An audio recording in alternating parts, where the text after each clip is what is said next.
Estamos este día con un nuevo episodio del podcast de La Lobera, que produce y difunde la Organización Editorial Mexicana. Ustedes ya saben, feminismo cotidiano, feminismo desde cero, con quien platicamos. Esta conversación va a ser particularmente importante porque hasta ahora hablamos de las feministas, de su experiencia, de cómo les pasa, pero hoy voy a platicar con Angélica de la Peña Gómez, que ha sido diputada federal, ha sido senadora, ha sido dirigente de partido político, es una especialista en derechos humanos, tiene una columna en El Sol de México, y Angélica de la Peña les va a contar, porque yo misma conozco poco de su biografía feminista.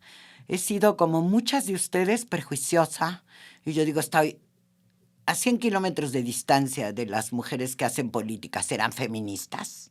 ¿Serán feministas, Angélica?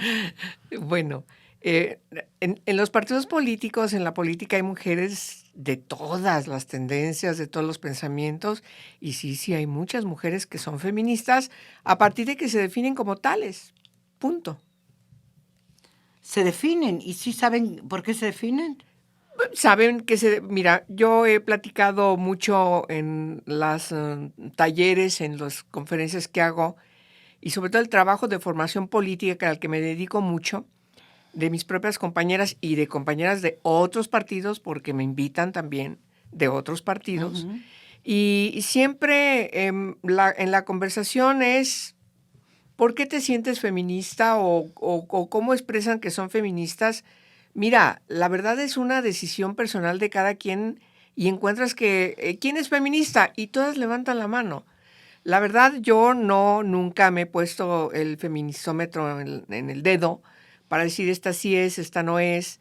Creo que yo misma he sufrido ese feministómetro, no me importa, ni me ha importado mucho, porque mi militancia va mucho más allá de si te incluyen en el feminismo o no, porque lo que importa es lo que tú haces en la vida, el posicionamiento que tomas respecto a asuntos fundamentales, medulares, y ahí ves a todas esas mujeres firmando pronunciamientos en contra de la violencia, firmando pronunciamientos en contra de que agresores quieran ser candidatos, firmando pronunciamientos a favor de que las niñas tengan educación.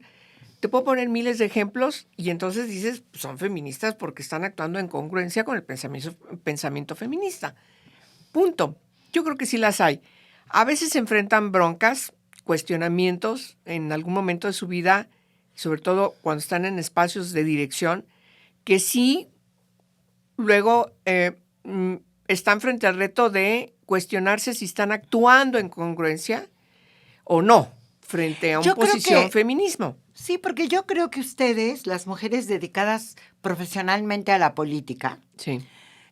Son un tipo de mujeres que están en conversación permanente y en discusión, pues, con los hombres que hacen la política en este país y que decimos que hacen la política patriarcal, que desde que toman decisiones hasta que pueden ser grandes funcionarios públicos o incluso jefes de gobierno o gobernadores o presidentes de la República, ¿no? Sí. Esas mujeres las vemos desde fuera y decimos, bueno, ¿y cómo pueden ser igual que nosotras que andamos en las calles o que somos libres gritándole cosas al sistema, al Estado? ¿Cómo es eso? ¿O cómo ha sido para ti esa definición? ¿En qué momento te diste cuenta que te interesaba la condición social de las mujeres y después, no sé si inmediatamente, si después te asumiste feminista? ¿Cómo fue para ti? Bueno, mira, yo entré a descubrir qué es el feminismo a partir de ser una militante por los derechos de la niñez y particularmente por los derechos de las niñas, desde muy joven. ¿Tú qué estudiaste? Yo estudié teatro, yo estudié escultura y teatro y me integré muy joven a la política. Fue una crisis familiar que tomé siempre acompañada solidariamente por mi hermano, pero pues mi mamá sí se enojó muchísimo que yo tomara una decisión de ese tipo y dejara carrera. Ella veía a una académica o algo que no estaba en ese momento para mí. Con enormes exposiciones. Sino en el proselitismo político, ¿no? En el trabajo de abajo, en el trabajo de territorio. Yo me formé organizando sindicalistas por cañeros, cafetaleros, tabacaleros, luchando por los derechos de los pueblos indígenas. Esa fue mi primera militancia que tuve como militante de un partido de izquierda. ¿Qué partido era? Entonces era el Partido Socialista de los Trabajadores. Yo venía antes del Partido Comunista. Desde muy joven, cuando yo decidí participo en el Partido Comunista. ¿En Aguascalientes? No, en Guadalajara. Yo vengo de la Universidad de Guadalajara. Okay. Sí. Y desde allí empiezo a trabajar con teatro para niñas y niños. Cuando yo me vengo becada por la Universidad de Guadalajara al Centro Universitario de Teatro de la UNAM, porque yo quería ser directora de teatro, y a eso vine a estudiar al CUT, la escuela más importante, paso el curso propedéutico, quedo en esa pequeña selección de estudiantes para estar en el CUT, y por supuesto desde allí yo tengo clarísimo que mi formación política, esta rebeldía que yo tenía respecto de la desigualdad entre las jóvenes y los jóvenes, las mujeres, las niñas, desde allí empieza a tener un trabajo particularmente de campo. Cuando hablan es que hay que hacer trabajo territorial, si alguien conoce lo que es hacer trabajo territorial, en condiciones tremendas, enfrentando caciques, huyendo de situaciones muy peligrosas, la verdad soy yo. Porque me fui a Oaxaca, porque estuve en una situación muy complicada en la parte del istmo de Oaxaca, enfrentando a los caciques, y por supuesto después seguí trabajando ya incorporada a la Federación de Mujeres Insurgentes. Y Esther Bujón. No, bueno, claro, Esther Bujón, sí, claro, y Beatriz Gallardo. Y Beatriz Gallardo. Beatriz Gallardo, que eran, bueno, mujeres a las que tú veías hacia arriba, ¿no? No solamente porque usted era una mujer muy alta, sino porque eran mujeronas, ¿no? Estamos hablando de la mitad de los 70. Estamos hablando de finales de los 70. Más bien finales de los 70. Finales de los 70. Si pasaste del Partido Comunista al Partido Socialista de los Trabajadores. Y luego después formamos PST. el Partido Mexicano Socialista. Uh-huh. Fui fundadora junto con muchos compañeros de la decisión del PST y, por supuesto, fuimos la base para la constitución del Partido de la Revolución Democrática, el PRD, desde su origen. Uh-huh. Y entonces sí, yo he tenido esta característica de que siempre un pie adentro de los partidos políticos y un pie en las organizaciones de la sociedad civil, porque yo empiezo como parte del ámbito de la sociedad civil, estudiantil, en el trabajo de campo, en la articulación de demandas sociales, por supuesto, también militando por los derechos de la niñez, que lo tengo desde el principio. Mira, Sara, yo hice una ley. Sí, yo sé. Bueno, la primera ley que yo hice sobre derechos de la niñez, lo hice en la época de López Portillo. Te estoy hablando de 1976, no, 78. te estoy hablando de 1982, 80 y... Sí, finales de los 70, sí, principios de los 80. Ya en el sexenio de López Portillo, y desde entonces estábamos pugnando porque hubiera una legislación en favor de los derechos de la niñez basada en la Declaración Universal de los Derechos del Niño, de 1959. Luego viene el gran parteaguas en la humanidad, la Constitución de la Convención Internacional sobre Derechos de la Niñez en 1989, que cambia la visión en el mundo respecto de cómo tienes que ver, cómo tienes que tratar, cómo tienes que atender, cómo tienes que prevenir, cómo tienes que garantizar los derechos de participación de las niñas y los niños menores de 18 años de edad. Y entonces yo me vuelco a eso. Y cuando yo quise ser diputada federal, antes intenté ser diputada local en 2 ocasiones, no pude, por prejuicios. Cuando voy a la primera ocasión en que quiero ser diputada federal, en 1996 hago una entrevista Y entonces digo, yo quiero ser diputada porque quiero trabajar a favor de los derechos de las niñas y los niños para que se reconozcan que tienen todos sus derechos. La minoría de edad no los puede seguir excluyendo de ese reconocimiento y mi intención es reformar la Constitución. Y lo logré.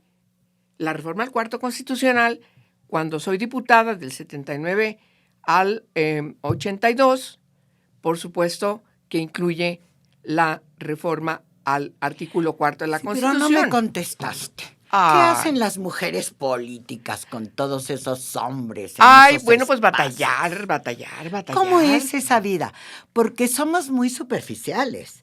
Una política o un político, no importa ahora, no tenemos claro lo de los partidos, antes era más fácil. Pues se hacen ricos, se corrompen, las mujeres también, les encanta el poder, ¿no? Sí. Digo, esa es la superficialidad. Digo, cuando vamos... Pero además estás hablando de un ámbito como muy pequeño, ¿no? Porque las mujeres políticas son, a ver, Sara, la inmensa mayoría de las militantes, de las militancias en los partidos son mujeres, más del 60% en todos los partidos. En todos los partidos la mayoría son mujeres. ¿Y quiénes son las que más trabajan abajo? Son las mujeres. De acuerdo. Entonces, sí me parece que hay un prejuicio respecto de que las mujeres en la política son de lo peor porque los partidos nos caen gordos y porque son unos corruptos, pero pues son un mal necesario que tenemos que ir trabajando para reformarlo. Yo te digo, a ver, se hizo una ley general de partidos políticos precisamente para responder a esa crítica.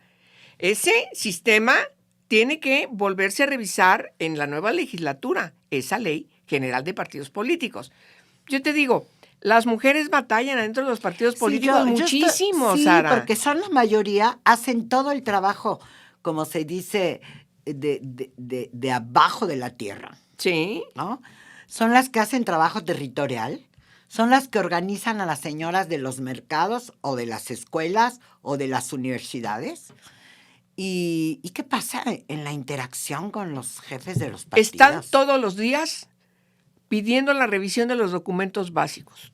Toda la legislación plasmada en los documentos básicos de los partidos políticos es impulsada por las mujeres. Eso es lo que hacen las mujeres militantes de los partidos. ¿Qué tal? ¿No son las diputadas esas que se reeligen y vuelven a ser diputadas? No. Bueno, a veces llegan compañeras a la diputación, qué bueno que llegan, pero llegan ellas a veces con una gran experiencia, pero a veces no tienen experiencia. Tienen que seguir trabajando con las otras que no están en esos momentos en los espacios de poder para garantizar que todo sea revisado y se garantice la igualdad entre mujeres y hombres. Esa es la parte fundamental que me parece que hay que vindicar. Las mujeres batallan todos los días y cuando viene la etapa de elegir a las direcciones o cuando viene la etapa para decidir las precandidaturas, pues vienen los forcejeos, vienen las presiones y vienen también los castigos. A las mujeres que dan más la pelea, que son más inconformistas frente a las decisiones de los señores, pues a veces sufren incluso ser llevadas a la banca y no ser tomadas en consideración. Yo te puedo dar montones de nombres de mujeres de todos los partidos políticos que deberían haber sido o deberían ser candidatas o en su momento haber estado en algún espacio de poder y que no por circunstancias que tienen que ver en que los partidos también son androcéntricos, pues hay que decirlo. Son los señores los que están dirigiendo los partidos políticos y cuando llegan mujeres a dirigir los partidos políticos, pues a veces tienen muchísimas presiones del establishment, porque no es un asunto de culpas, es un asunto de sistemas. Y tienes un sistema patriarcal que está, aun cuando hagas cambios en el estatuto y ahora garantices que tiene que haber la mitad de mujeres en las direcciones de todo nivel, igual tiene que haber la alternancia de mujeres en las candidaturas. En las listas. O en las listas, resulta que eso cuesta mucho trabajo. Yo decirle al auditorio, a quienes nos han sintonizado en este episodio, que estoy hablando con Angélica de la Peña Gómez, y que ahora por lo que cuenta ya la perfilé. Y entonces a ella le tocó, fíjense, hay un largo proceso. A ella le tocó primero el reconocimiento del Partido Comunista en este país, obviamente con Reyes Heroles. Luego le tocó la creación del el Partido Socialista de los Trabajadores en la época al final de Luis Echeverría, yo creo. Ya con López Portillo se asentó. Fue un partido muy interesante porque estuvo lleno de investigadoras e investigadoras del Colegio de México. De ahí viene la Pati Olamendi y otros muchos que yo conocí en esa época. Yo ya estaba de reportera. Sí. Y trabajaba en El Día y era muy amigo del partido, mi director, Enrique Ramírez. Y luego esta confluencia, desaparición del Partido Comunista y el PSUN. ¿Es el PSUN el primero? Sí. Es el PSUN, donde están todos los grupos de izquierda, los partidos, el Partido Comunista y una fracción del PST que después se llamó el Ferrocarril. Alguien lo debe recordar, así le decíamos, ¿no? El Partido del Ferrocarril. El primer dirigente fue aquel dirigente del Partido Comunista de la parte juvenil, que estuvo por allá detenido y encarcelado en Michoacán. ¿Te refieres a Talamantes? Sí, me refiero a Rafael Aguilar Talamantes. Sí. Bueno, todo eso era como una gran movilización. Nació al mismo tiempo que el PST, el PMT, el de Berto Castillo, después del movimiento estudiantil. Te tocó esa parte, que es como una construcción de base de, bueno, del pluripartidismo y de la pluralidad y de reconocer el pensamiento no único, sino diverso y socialista. Sí. Y socialismos. En 1979, cuando se implementa la primera reforma político-electoral de México, 4 partidos reciben su registro nuevo que no tenían. Uno era efectivamente el Partido Comunista Mexicano, el Partido Socialista de los Trabajadores, el PARM y el Partido Demócrata Mexicano, que era de ultraderecha, muy conservador. Y por supuesto que trabajamos, quienes estábamos muy jóvenes en la militancia política, para garantizar el registro del PST. Luego, bueno, la propia transición democrática en el país se está acomodando nuevos actores, nuevos movimientos, y hay una división muy grande en el PST. Nosotros nos vamos a formar el proyecto del Partido Mexicano Socialista con Eberto Castillo, que venía del PMT, con el PSUM y con otras organizaciones muy importantes del país. Yo creo que cuando formamos el PMS fue un primer proyecto importante de integración de todas esas partes pequeñas que estaban en todos los estados, para con una tendencia efectivamente socialista, más a la mexicana. Me acuerdo mucho de Berto, de Arnoldo, de Rincón Gallardo, como todos sus discursos eran fenomenales. Y luego después, ya en el 88, que es otro parteaguas importantísimo en México, decidimos finalmente apoyar a la candidatura de Cuauhtémoc Cárdenas para la presidencia. Y Eberto Castillo declina a favor de Cuauhtémoc. Pero ahí, ¿dónde estaban las mujeres? Había tampoco. No estaba en el discurso, no estaba en las plataformas. Recuerdo a Arnoldo Córdoba en Colima diciéndole a unas feministas: cuando yo veo una feminista me pongo los guantes. Estaba construyéndose el PMS. ¿Me estás hablando de Arnaldo Córdoba? De Arnaldo Córdoba. Sí, Dije Arnoldo, perdón, Arnaldo. No, es Arnaldo. Córdoba. Sí, Arnaldo era... Sí, ¿no? Pero te voy a contar una cosa. Pero estoy hablando de que esa ideología, esos líderes, si somos honestas, no estaban las mujeres. ¿Qué pasaba adentro con esas mujeres? Estaba la Insurgencia Nacional de Mujeres, se me ocurre que eran esas formaciones, otra vez, por el proyecto donde se homogeneizan las mujeres como pueblo, que es algo que estamos viviendo ahora, donde ellas están invisibles en sus especificidades, que es lo que pelea el feminismo. ¿Eso cómo era para las que no estaban de acuerdo? ¿Tú tienes alguna anécdota, algo que pasó? Tengo muchas, porque yo he batallado muchísimo adentro de los partidos. El que haya igualdad ahora en el PRD, por ejemplo, antes fue una lucha tremenda, que francamente no te lo niego. Lo encabecé con otras compañeras y fue durísimo y bueno, ya no llaman como disciplinados. Te voy a contar una anécdota de Arnaldo. En 1989 se realiza el primer congreso, que fue el Congreso Fundacional del Partido de la Revolución Democrática. Yo estaba en la mesa de estatutos, siempre estaba en la discusión de los documentos básicos, siempre, pero en esa época estaba en la mesa de estatutos y entonces algunas compañeras presentamos la primera cuota en el PMS. 20%. ¿Te acuerdas de algunas? Sí, ¿Están la del vigentes? 20%. Bueno, sí, algunas, no me acuerdo de algunas, algunas que ya no están, más bien. Pero yo, algunas que se subieron a hablar en contra, como Ifigenia Martínez, que se subió a hablar en contra de que hubiera una cuota del 20%. O como la chata. La chata... La mujer, la hija que fue de candidata Campa, de Campa, la chata Campa. Pues Yo sí, me acuerdo. sí, bueno. La chata Campa. Pero Arnaldo, que era el presidente de la Pero mesa estaban de estatutos. María. Bueno, bueno, Amalia García. Y la otra María, la poeta. Aquella que trabajó con mujeres de la tercera edad. Angélica. No, María. Bueno, ahora me ahorita acuerdo vemos. del nombre. Bueno, Arnaldo era el presidente de la mesa y con él le dijimos, tiene que estar el 20% de cuota, entonces hablabas de cuotas, para las mujeres. O sea, los hombres no pueden llevarse el 100%, tiene que ser el 20%. ¿Y sabes qué nos apoyó? Increíblemente para que quedara en el primer estatuto del PRD el 20%. Ahí empezamos.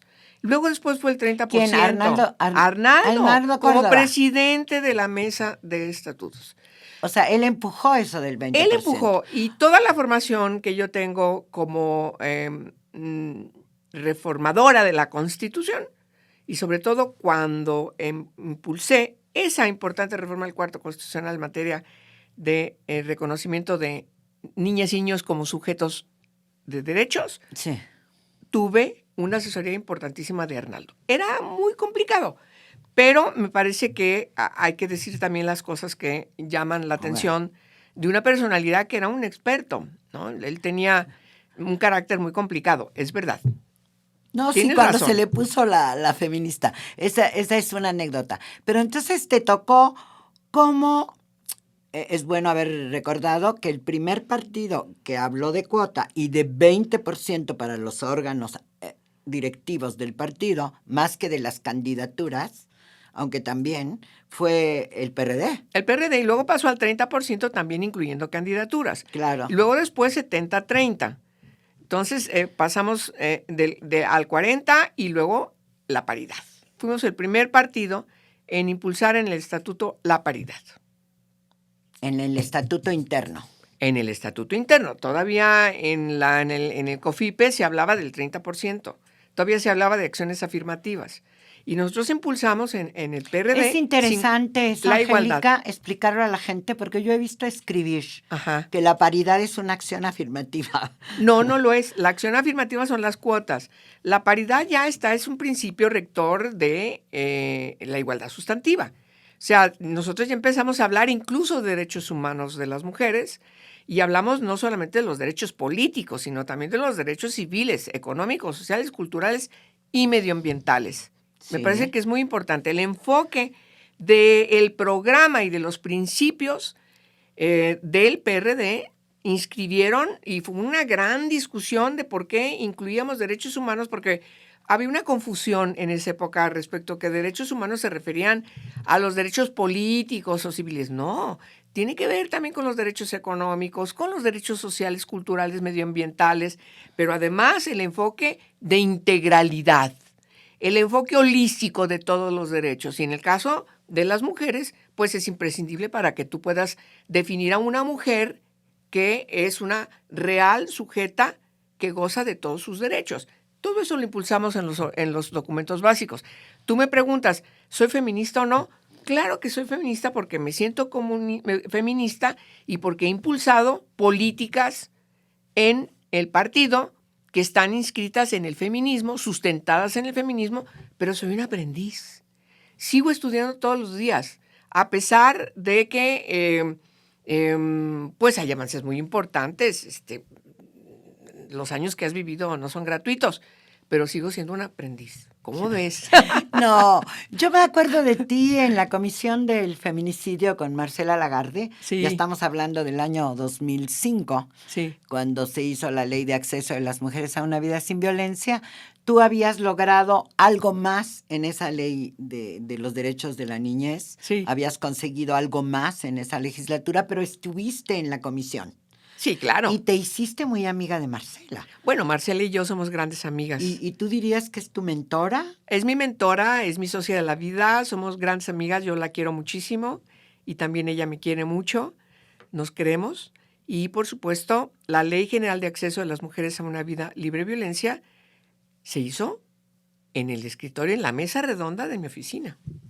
Había momentos en que Marcela y yo seguíamos y entonces le decía yo a Marcela, hay que quitarnos, y ella lo recuerda mucho en las conferencias que da, que yo le decía, hay que quitarnos el lápiz de la mano, porque no nos va a dar tiempo en los tiempos legislativos, que no son los otros tiempos. Uh-huh. ¿Por qué? Porque además teníamos que iniciar el proceso de que la colegisladora pues también aprobara esa Sí, claro, el importante ley. Senado era fundamental. Sí, si no, el decreto pues se quedaba a medias, como efectivamente se quedó, porque el Senado de la República en sus últimas sesiones, a pesar del apoyo de algunas senadoras, sí hubo allí una situación muy complicada y se quedó a la siguiente legislatura a la mitad, solamente en primera lectura. Y se aprobó en 2007. Y se aprobó en a finales de 2006, realmente se aprobó en el primer periodo legislativo de esa legislatura. De la que siguió en la que estuvieron ustedes. Sí, de la 60ª legislatura en el Senado, y ahí dimos una gran discusión y buscamos mucho el apoyo, por supuesto, del PRD, por supuesto también del PRI. ¿Qué ha sido factor en eso? Mira, que dialogan las políticas, que se ponen de acuerdo, porque bueno, si uno recuerda las cosas que escribía y decía María Elena Chapa, de la batalla que dio para que internamente en el PRI se pusiera la cuota, o la tarea que también dio Margarita Zavala y algunas de sus amigas, que yo no recuerdo, había una muy simpática que fue de las primeras asambleístas, que decía Amalia García, con las panistas podemos hablar de todo, tenemos una sola diferencia que tiene que ver con el aborto, sí, pero todos los derechos de las mujeres los puede uno discutir, y un día que yo hablé mal de Acción Nacional en una mesa común en la Fundación Eberto Castillo, Margarita Zavala me dijo, estás equivocada, y fuimos a Pekín y defendimos el proyecto de claro. México frente a los gobiernos atrasados. Es decir, ¿cómo es entre las políticas el tema? Porque también existe la idea de que se pliegan a lo que dice su partido. Hemos visto escenarios lamentables en el Congreso que se pelean en épocas electorales. ¿Cómo se resuelve? ¿Cómo se platica eso entre ustedes? Bueno, pues la Ley General de Acceso de las Mujeres a una Vida Libre de Violencia es un ejemplo más de cómo las mujeres de todos los partidos nos unimos para sacar adelante esa ley. Primero en la Cámara de Diputados. Y por supuesto, en el Senado de la República tuvimos también, el PAN realmente se dividió. Estás hablando ahorita de Margarita Zavala. Te puedo decir que Margarita Zavala, sin haber reformado el estatuto de su partido, ella impulsó la mitad de candidaturas de mujeres. A mí me consta. Yo trabajé con ella en el Consejo Consultivo del primer Instituto Nacional de las Mujeres. En el año 2000. Estamos hablando del año 2000 y francamente hicimos y seguimos haciendo muchos acuerdos. Salvo ese tema que tú acabas de poner. En todo lo demás nos ponemos de acuerdo. Y ella ayudó muchísimo a que, no lo pudo lograr, a que el PAN apoyara que la ley, el decreto que estaba discutiéndose en el Senado ya prácticamente para terminar la legislatura, y la tenía detenida el PAN por algunas observaciones que tenía la ley, al decreto, y entonces se queda en primera lectura y Margarita estuvo presionando a sus colegas para que se firmara en segunda lectura. No se pudo. Pero en la siguiente legislatura... Lo de la creación del instituto o de la ley de acceso. No, de la ley de acceso. Sí. Claro que el instituto pues ya existía, ¿no? Ya Eso existía, fue sí. Y María Elena Chapa, tú la estás invocando, yo te digo, esa fue una aliada de primera. Era nuestra gran aliada dentro del PRI, pero también con otras organizaciones, porque ella tenía una interlocución también amplia con otras organizaciones.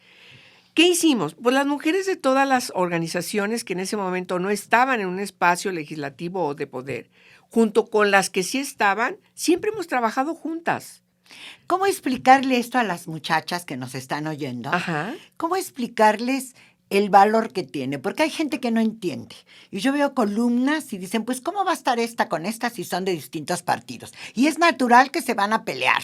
Y lo que pasa es que son diferentes. ¿Cómo explicarle a quien nos está escuchando que le podemos llamar la política de las alianzas, pero cómo las mujeres juntas? Las mujeres cuando se juntan, avanzan, consiguen. Marcela siempre dice eso, cuando están todas juntas, se camina un trecho, se camina un espacio. El Frente Pro Derechos de la Mujer, que es tan antiguo como en la época de Lázaro Cárdenas, estaban juntas las mujeres que diríamos hoy del PRI, de la Revolución Mexicana, y las mujeres del Partido Comunista Histórico. Sí, impulsaron el sufragio efectivo. Y impulsaron juntas, entre otras cosas, pero son las que ponen una agenda bien abultada. Niños y niñas, trabajo, igual salario, caminos, el tema de los mercados públicos. Bueno, una agenda fantástica. Y luego juntas, en estas, tú has estado en estos grupos, el Grupo Plural, que impulsó lo de las cuotas. Sí, claro, bueno, claro. Del 20 al 30, del 30 al 40. Sí, claro, ¿no? Y yo participo en ahorita mismo, alrededor de 6, 7 organizaciones. Soy fundadora de varias, Mujeres en Plural, 50+1. Yo presido el capítulo 50+1 en Aguascalientes, además también dirijo la Comisión de Derechos Humanos de 50+1. A ver, creo que ¿Cómo es fácil, les contamos? Quitemos el romanticismo. Sí. Las mujeres discutimos mucho. Y por ejemplo, cuando se constituyó y se iba a constituir el Instituto Nacional de las Mujeres, para decidir la terna, de la que quedó integrada Patricia Espinosa Torres, la primera presidenta, te quiero decir que duramos 3 días discutiendo, 3 días discutiendo. Y no llegábamos, se terminaba el primer día y no llegábamos a acuerdos para decidir una terna. Al otro día igual. ¿Sabes qué? A lo mejor yo he oído a hombres que se desesperan de eso, pero yo les digo, las discusiones son muy intensas entre las mujeres, pero terminamos poniéndonos de acuerdo. Los hombres no. Los hombres son prácticos y si no están de acuerdo, pues se matan entre ellos. Digo, perdón por lo que lo diga, pero no verás eso nunca en las mujeres. Somos muy discutidoras, somos muy dadas a fundamentar, argumentar, el estire y afloje, pero vas encontrando y vas decidiendo y vas acordando. Y al final sales con una agenda. Eso es muy importante, porque para la gente, porque estamos en proceso electoral este año y nos ponen toda clase de etiquetas, pero es posible. ¿Y cómo sería lo principal? El acuerdo entre todas y nuestras contradicciones por la agenda. Sí. Si yo te preguntara cuáles son las 3 cosas fundamentales que necesitaríamos para un próximo gobierno en este país, y todas las mujeres podríamos estar de acuerdo, ¿cómo cuáles son? Bueno, en primer lugar es erradicar en serio, como dice la Belén do Pará, la violencia contra las mujeres, de todas las edades y de todas las condiciones. Todas las formas, como dice la Convención, y yo te digo, como dice la ley, todos los tipos y modalidades. No solamente la violencia política o violencia económica o violencia sexual, no, todas. Porque tú puedes ser una profesionista muy exitosa, pero si sufres violencia, es tremendo. La columna vertebral de la vida de una mujer, para que sea libre, para que sea plena, es que no sufra ningún tipo, ninguna modalidad de violencia que es derivado de una discriminación. Y de la exclusión. De la exclusión, de una marginación, de una discriminación y que violenta sus derechos humanos. Me parece que esa es la primera. Esa es muy importante. Esa es la primera, y desde este enfoque de derechos humanos. Sí, que forma parte de la estructura. Así es, porque los derechos de las mujeres son derechos humanos. Acuérdate de la conferencia de Beijing. La segunda cuestión, la seguridad. La inseguridad afecta a las mujeres en todos los aspectos que tú quieras ver. Te voy a poner solamente uno por el tiempo. Las violaciones graves a los derechos humanos, que son delitos de alto impacto que están afectando muchísimo a las mujeres. Desaparición forzada, ¿sabes en los rubros en donde está creciendo? en estos últimos 5 años, mujeres, niñas y niños. ¡Ojo! Esa es una alarma. ¿Qué está detrás? Está detrás otro delito gravísimo, que es la trata de personas, el feminicidio, la tortura, la extorsión, el desplazamiento interno y externo. Porque no solamente tienes una migración que viene de otros países, tienes una migración interna por la inseguridad. Ahí es donde tenemos la agenda. Sí, y tengo otra, que es la de salud. Bueno. ¿Perdón? Bueno. Tú me pides 3, ya no entro en educación, ya no entro en otra cosa, pero te digo 3.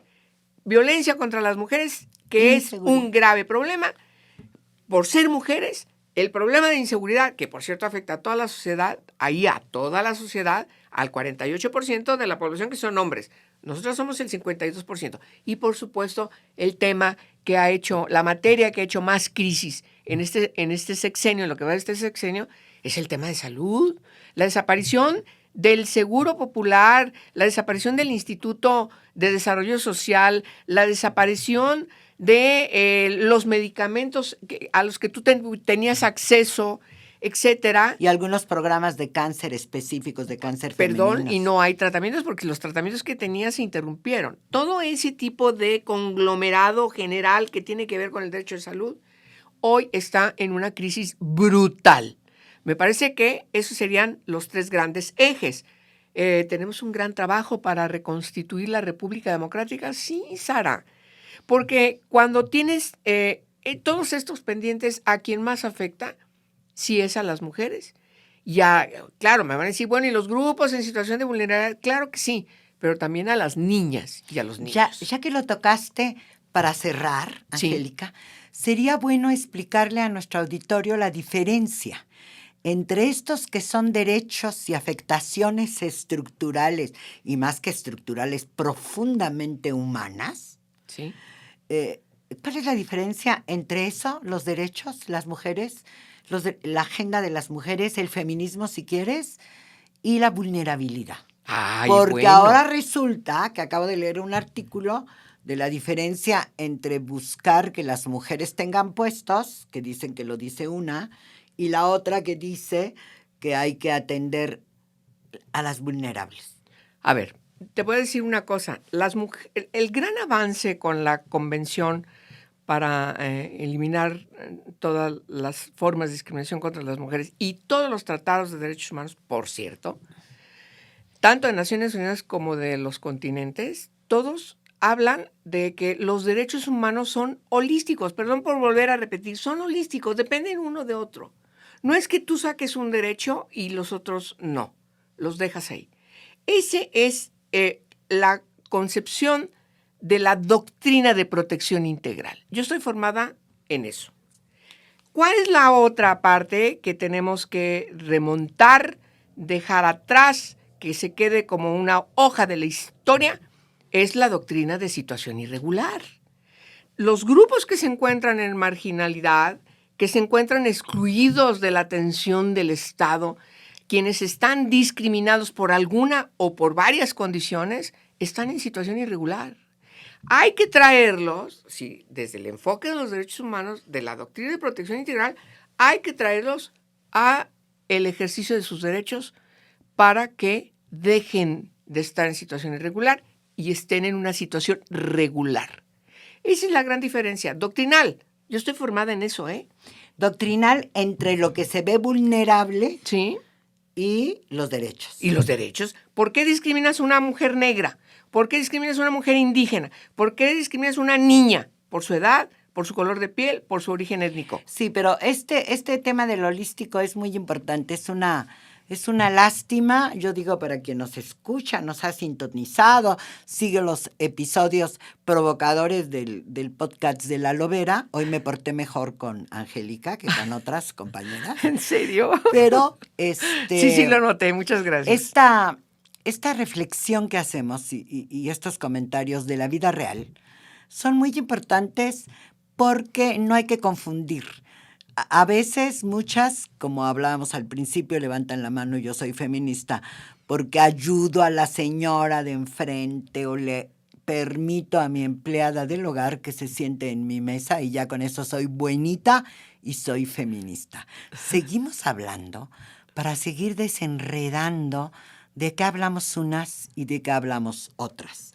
Nos vamos a ver en la próxima, pero no me puedo ir sin agradecer a Natalia Castañeda Páez en toda la producción del podcast de La Lobera, a Hanani Araujo Santamaría, que por ahí debe andar porque ayuda en todo el procedimiento para que ustedes nos escuchen de manera más clara, y a Pablo Sánchez Rivera, que es el que nos hace fotos, se roba nuestra imagen, con lo que nos quita el ángel, en fin.